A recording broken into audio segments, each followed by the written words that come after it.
Hi, I'm Linda Beaulieu and I'm the author of Get Great Trips for Free. And in this tip, I'm going to talk about pulling all of your images together. So you have images that are from your cell phone, images, stills, and videos, and you've got them on your camera. You may be using a GoPro. Who knows, you might even have a drone, although I wouldn't recommend trying to take that on a trip. At any rate, you need to learn how to pull your images together. You need to, first of all, you need to know how to resize them. I have a little bit of free app that allows me to resize my images in a group, which is very handy. And you need to know how to send them to people in a way that they can receive them. I've been using WeTransfer, which is free and works very nicely for me. I put together a series of images that will go with a particular article, and I need to send them to an editor in a way that isn't going to jam up her computer. So WeTransfer is very easy to use. I mean, it's really terrific.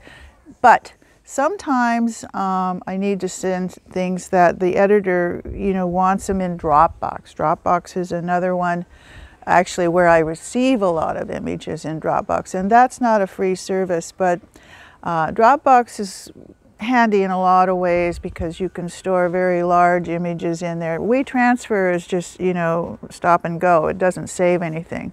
Dropbox, you keep all of your files in there and you can send from there and receive. I tend to receive more than that one. But the other one that I found that is really good is on Amazon Prime. If you have Amazon Prime, they have Amazon Photos, and it's free. It'll automatically load the pictures from your cell phone into a place where you can download them to your computer, or you can send them to YouTube for processing.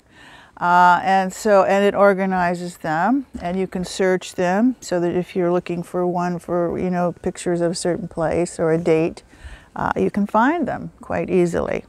So that I just discovered and love. A comparable one is Google Drive. I haven't used that much. I do like this Amazon Photo ability.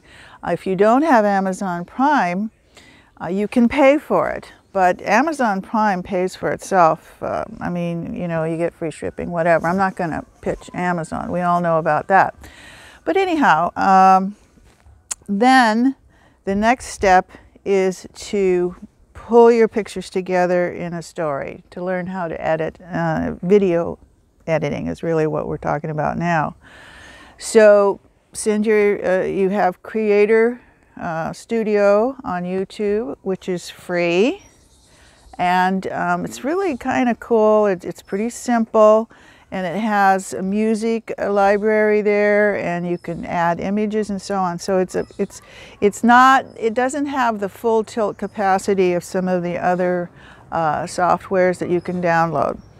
For Mac, there's iMovie. I don't have Mac. iMovie apparently is a very easy one to use, but I'm using another software that is also free, that is compatible with the PC.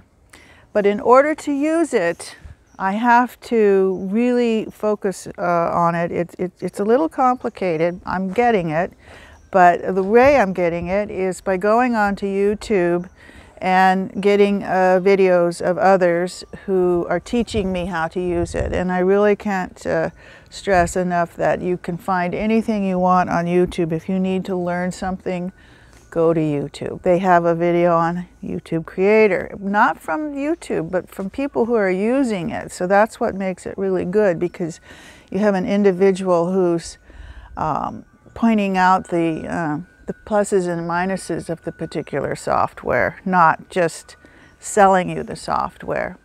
So then, once you get it up and running, you can share your stories with editors, with outfitters. You're trying to get trips, remember?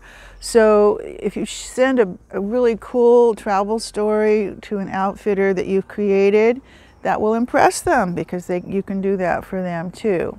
Remember, you becoming a mini publicist for these people. That's what I'm stressing in my book about how to get great trips. You have to be more than a blogger. You have to be a good writer. You have to know how to take good photos and how to organize them and share them properly. So I'll talk to you more about that and a few other things in my next tip.